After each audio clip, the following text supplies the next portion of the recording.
जय Hind friends, welcome back. मित्रांनो, आजच्या ह्या व्हिडिओमध्ये आपण एक्झामिनरचा माइंडसेट डिकोड करण्याचा पार्ट तिसरा डिस्कस करणार आहोत. तर चला सुरुवात करूया.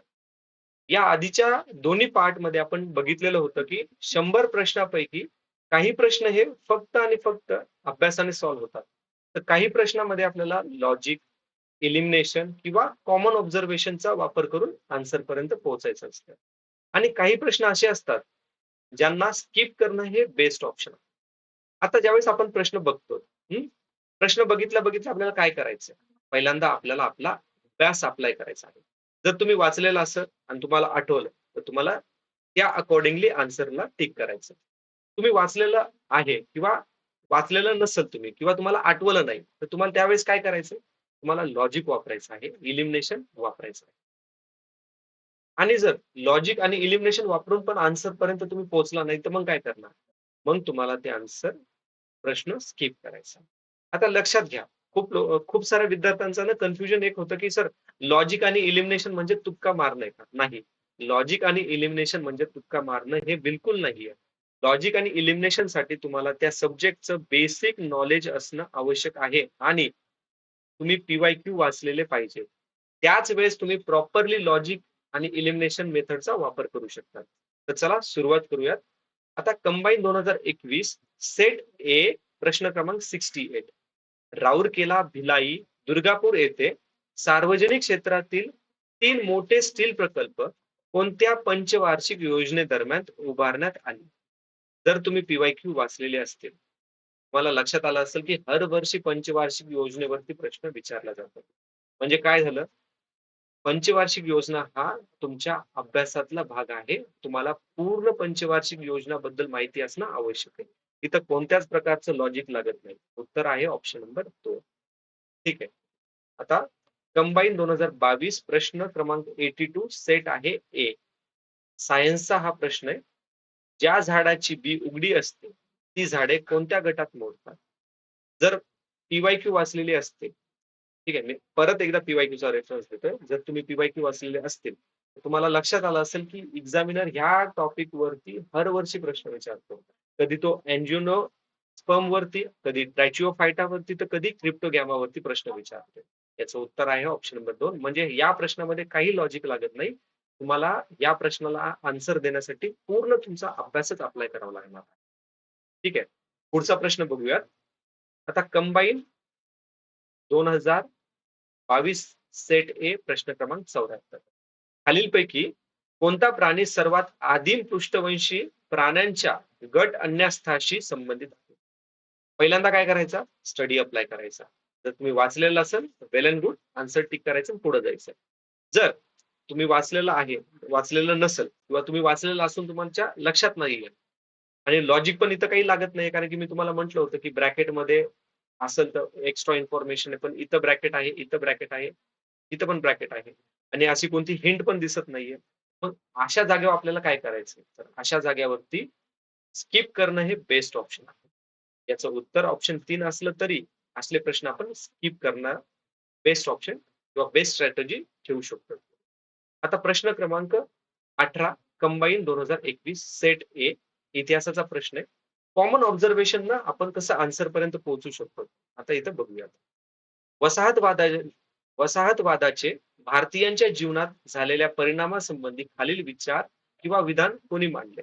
आता जर तुम्ही हे विचार कोणी मांडलेले आहे ते वाचलेलं असेल, तर वेल अँड गुड. तुमचा स्टडी पहिल्यांदा अप्लाय करा.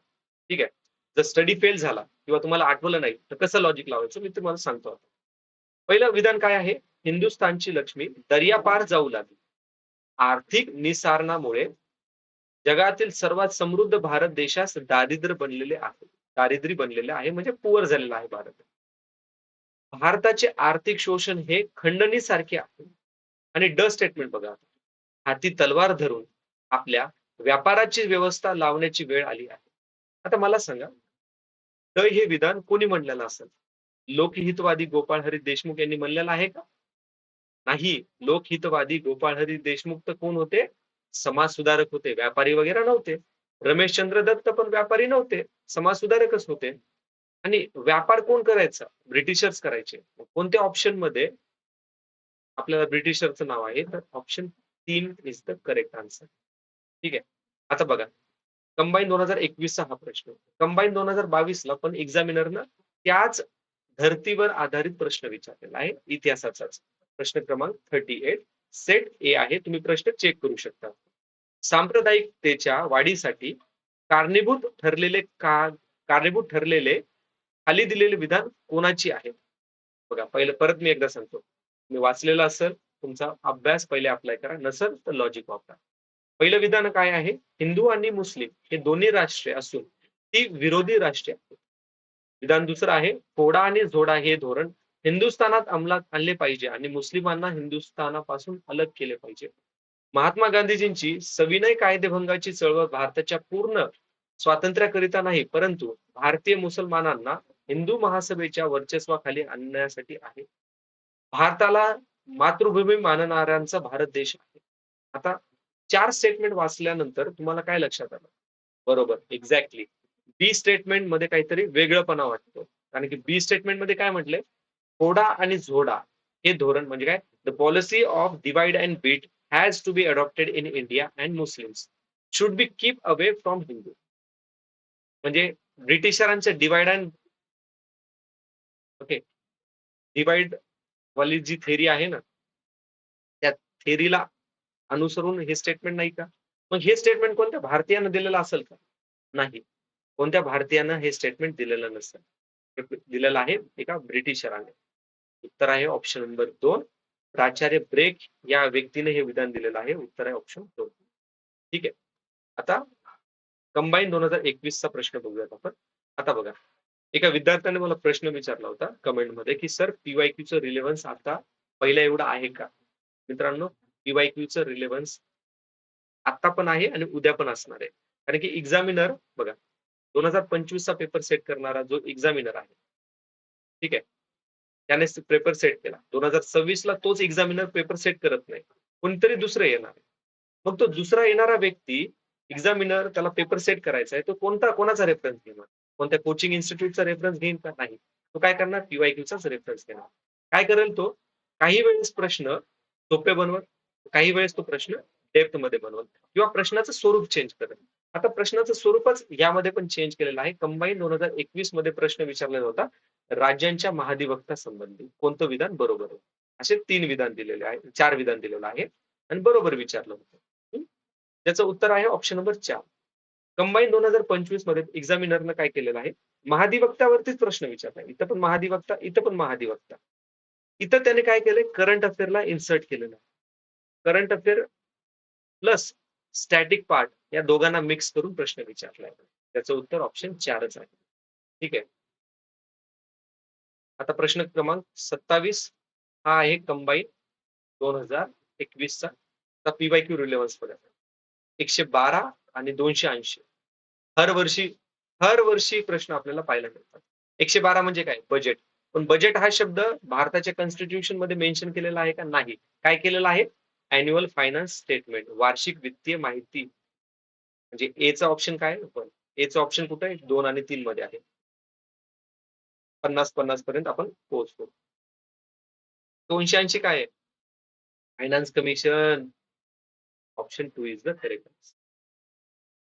आता कंबाईन 2021 चा हा प्रश्न. प्रश्न क्रमांक 39 सेट ए. टी जी त्रितारता यांच्या हवामान वर्गीकरणानुसार पश्चिम किनारपट्टीवरील मैदान भाग आणि त्रिपुरा राज्यात खालीलपैकी कोणत्या प्रकारचे हवामान आहे? आता अगेन पीवायक्यू रिलेव्हन्स जर बघितलं असेल तर एक्झामिनर जी टी त्रिवार्ता, कोपन हॅमर या इको म्हणजे जे इन्व्हायरमेंटलिस्ट आहेत किंवा जिओग्राफर्स आहेत ना, यांच्या यांच्या अभ्यासावरती प्रश्न नेहमीच विचारतो. जर तुम्ही अभ्यास केलेला असेल तर वेल अँड गुड, तुमचा अभ्यास अप्लाय करा. जर लक्षात येत नसेल एक्झाम मध्ये, तर मग आपलं लॉजिक वापरायचं आहे. काय म्हटलेलं होतं? ब्रॅकेटमध्ये म्हणजे जास्त माहिती म्हणजेच हिंट दिलेली आहे. तर काय म्हटलंय? उष्णकटिबंधित पावसाळी मान्सून हवामान. उत्तर आहे ऑप्शन नंबर 3. ओके. आता कंबाईन 2021 चा प्रश्न आहे हा. काय म्हटलंय? छापील पैशांचा वापर करून सरकार जेव्हा आपल्या अंदाजपत्रकातील तूट भरून काढते, त्यामुळे रिकाम जागा वाढू शकते. मी तुम्हाला म्हटलं होतं ब्रॅकेट असेल तर उत्तर येण्याचे चान्सेस जास्त आहेत. पण लक्षात घ्या, समटाईम लॉजिक पण फेल होतं.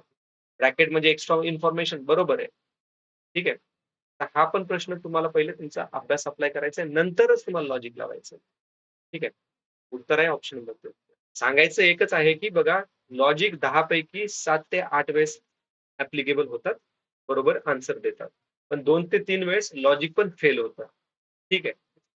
पण जर पर्सेंटेज वाईज जर बघितलं, तर तुम्हाला लॉजिक वापरणं बेनिफिशियल राहील. आता कंबाईन 2021 चा प्रश्न आहे. प्रश्न क्रमांक 11 जोड्या लावा. आता आता इथे काय म्हणतं एक्झामिनरनं ना एक ट्रॅप सेट केलेला आहे. रीड बिटवीन द लाईन आपल्याला ओळखायचं. इथं काय म्हटलंय स्त्री शिक्षणाचे पहिले पुरस्कर्ते. आता हे वाचल्या आपण काय कुठं जाणार? महात्मा ज्योतिबा फुलेकडे. क चं 2 कुठं? इथे आणि आन्सर 4 टिक करून आपण पुढे जाणार. पण इथं तर खरा ट्रॅप आहे. काय म्हटलंय? स्त्री शिक्षणाचे पहिले पुरस्कर्ते. अरे स्त्री शिक्षण म्हणजे किंवा असं नाही म्हटलेलं त्यांनी, की मुलींची शाळा सुरू करणारे पहिले पुरस्कर्ते असं नाही म्हटले. तसं आलं असतं तर महात्मा ज्योतिबा फुले आहेत ना. स्त्री शिक्षणाचे पहिले पुरस्कर्ते तर बाळशास्त्री जांभेकर होते. अ चं 2 आहे. ठीक आहे. अ चं 2 आहे तर चौथं कटलं, हे पण कटलं. हं. पण आपल्याला हे तर माहिती आहे ना, काय? महर्षी धोंडो केशव कर्वे, विधवा गृहाची स्थापना. तर काय ऑप्शन नंबर 2 करेक्ट आन्सर. ठीक आहे. आता हा जो प्रश्न आहे, मी अगेन म्हणतो पी-वाय-क्यू रिलेव्हंटच आहे. आता कॉमन ऑब्झर्वेशनचा एक प्रश्न बघूया. एड्स नियंत्रण विभाग हा खालीलपैकी रिकाम जागामध्ये विलीन करण्यात आला असून आता तो राष्ट्रीय एड्स नियंत्रण संघटना NACO national aid control organisation म्हणून ओळखला जातो. कॉमन ऑब्झर्वेशन करा. एड्स म्हटलेलं आहे. इथं कुष्ठरोग, इथं क्षयरोग दोन्ही हटवा. हं? आता इथं पण कुटुंब आहे, इथं पण कुटुंब आहे. पण एड्स म्हणलं की काय आरोग्य रिलेटेड. उत्तर 2 is the correct answer. Got it? पुढे बघा आता. कंबाईन 2022. खारपान पट्ट्यातील शेतीतील शेतीतील सिंचनामुळे पिकांच्या उत्पादनावर परिणाम होणारी कारणे म्हणजे काय? खार पाणी म्हटलं की काय होतं क्षार जास्त असतं. एवढं मला माहिती आहे. ठीक आहे. खारे खाऱ्या पाण्यामध्ये क्षार आहे. ऑप्शन मध्ये कुठं क्षार दिलेला आहे का? इथं दिलेला आहे. आणि डी ऑप्शन फक्त कुठं आहे? फक्त 4 मध्ये आहे. ए आणि डी. उत्तर ऑप्शन नंबर 4. नेक्स्ट प्रश्न कंबाईन 2021 चा आहे. खालीलपैकी वित्तीय जबाबदारी आणि अंदाजपत्रक व्यवस्थापन कायदा 2003 ची कोणती उद्दिष्टे आहेत? लक्षात घ्या. ऑब्जेक्टिव्ह उद्दिष्ट किंवा गव्हर्नमेंट स्कीम असेल तर 360 डिग्रीनं विचार करायचा. आणि हा एक सांगतो तुम्हाला. कुठं तुम्ही ऑब्जेक्टिव्ह वाचणार, एम वाचणार, समजायचं 99% all of the above answer असणार आहे. उत्तर आहे option number 2 all of the above. काहून बघा, काय म्हटलेलं ऑप्शन मध्ये पण बघा. कालबद्ध कार्यक्रमाअंतर्गत सरकारी कर्जावर मर्यादा निश्चित कर. बरोबर आहे. सरकारी कर्जावर कारण की जर सरकार सारखं कर्ज घ्यायला लागलं, की मग भारत झिम्बाब्वे नाही बनणार का? दुसरं काय आहे? महसुली तूट शून्य गाठणे आणि वित्तीय तूट कमी करणे. To achieve zero revenue deficit and bring down fiscal deficit. बरोबर आहे. फिस्कल डिफिसिट कमी करायला सांगतोय. दीर्घकालीन समष्टी आर्थिक स्थिरता सुनिश्चित करण्यासाठी शासनाला जबाबदार बनवणे. डेमोक्रेसीमध्ये राहतो. चायनामध्ये नाही राहत ना आपण. अकाउंटेबिलिटी तर पाहिजे, ट्रान्सपरन्सी पाहिजे. शासनाच्या आर्थिक कामकाजात पारदर्शकता सुधारणे. आताच म्हटलं होतं ना, ट्रान्सपरन्सी पाहिजे. उत्तर काय ऑप्शन नंबर 2. आता बघा, कंबाईन 2021 चा. ठीक आहे. टफ प्रश्न आहे हा. पहिले स्टडी अप्लाय झाली तर ठीक आहे, नसेल तर लॉजिक कर. लॉजिक काय सांगितलं होतं? सारखे शब्द असेल तर 50-50 आन्सर 99% ह्या 2 पैकी एकच असणार आहे. अजून एक लॉजिक सांगितलं होतं, जेवढी जास्त इन्फॉर्मेशन तेवढं आन्सर यायचे चान्सेस जास्त ऑप्शन 1. परत मी सांगतोय 10 पैकी 7 ते 8 वेळेसच असलं लॉजिक चालणार आहे. 2 ते 3 वेळेस लॉजिक चालणार नाही. कंबाईन 2022 चा प्रश्न. महाराष्ट्रातील शेती क्षेत्रासंबंधित काही समस्या खाली दिल्या आहेत. त्यापैकी कोणती समस्या ही सामाजिक स्वरूपाची आहे? लक्षात घ्या सामाजिक स्वरूपाची आहे. इथं काय म्हणलंय आर्थिक, इथं आहे कृषी संशोधन. म्हणजे हे कसे झाले? कृषीशी संशोधन म्हटलेलं आहे. समाजाशी आहे का नाही? इथं पैशाशी म्हटलेलं आहे. इथं संशोधनाशी म्हटलेलं आहे. आणि पहिल्या ऑप्शनमध्ये काय हवामानाशी. हवामानाशी म्हणजे क्लायमेट रिलेटेड काहीतरी सांगितलं आहे. आपल्याला म्हटले त्यांनी सामाजिक स्वरूप. समाज म्हणल्यावर काय येणार? कुटुंब येणार. कुटुंब म्हणलं की काय येणार? कुटुंबामध्ये खूप सारे लोकं येणार. मग वडील, वडिलांची 2 मुलं. मग त्या वडिलांकडे जी शेती होती, ती शेती 5-5 एकर दोन्ही मुलाकडे गेली. मग त्या मुलांची मुलं काय व्हायले? फ्रॅगमेंटेशन व्हायचे. म्हणजे शेती महाराष्ट्रातील शेती क्षेत्रासंबंधी कोणती समस्या आहे? शेत जमिनीचे विभाजन ही समस्या आहे. जी की सामाजिक स्वरूपाची समस्या आहे. ओके. आता बघा प्रश्न क्रमांक 60 कंबाईन 2021 कॉमन ऑब्झर्वेशन करायचं. देशातील द्वितीय क्रमांकाचा कृषी प्रधान उद्योग. कृषीशी रिलेटेड कोणकोणते उद्योग दिलेत? वाहन उद्योग कृषीशी आहे का नाही? साखर उद्योग, लोह आणि स्टील उद्योग आणि सुती कापड उद्योग. आता सुती कापडमध्ये कन्फ्युजन होऊ शकतं. पण इथं कापड म्हटलेलं आहे, कापूस नाही. म्हणजे काय?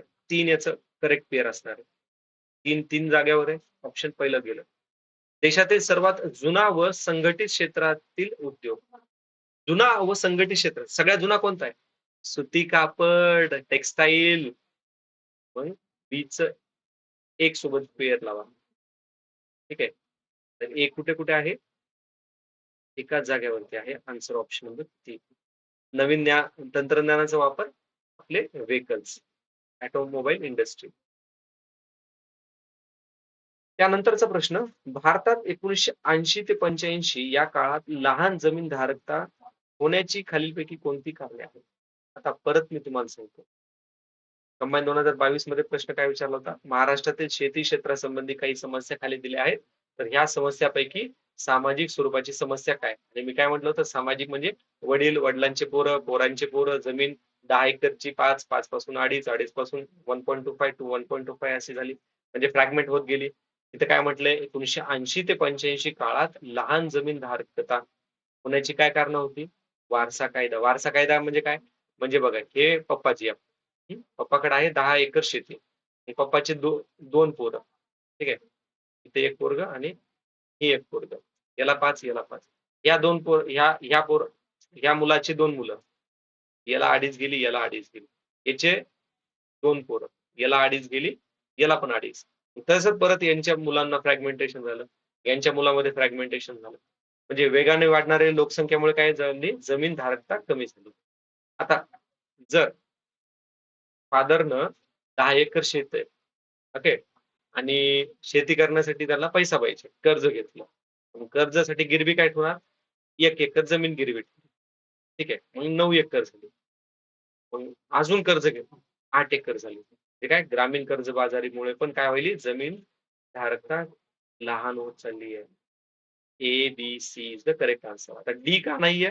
काय म्हटले बघा ना, वेगाने वाढणारी संयुक्त कुटुंब व्यवस्था.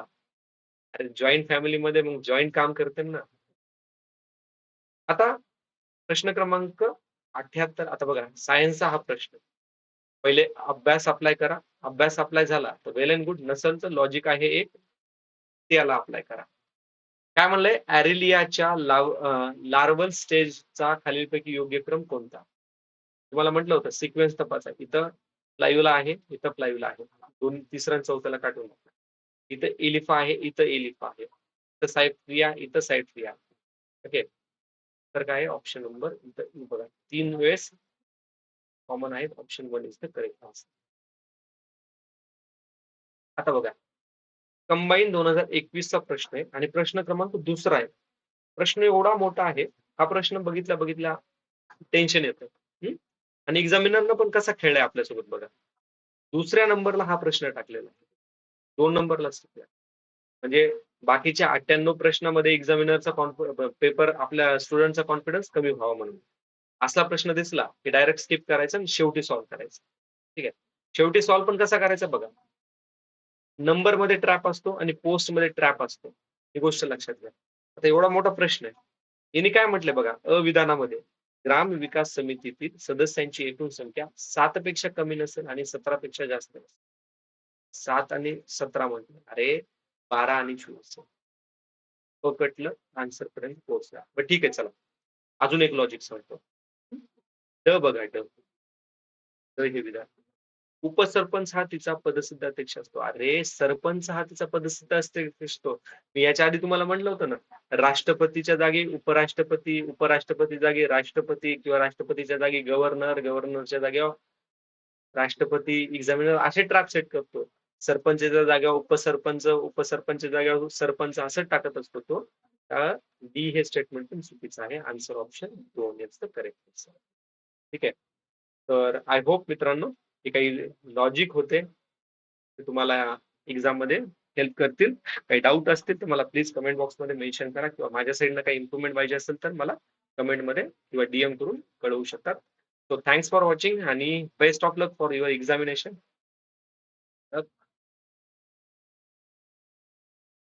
एक्झामिनेशन.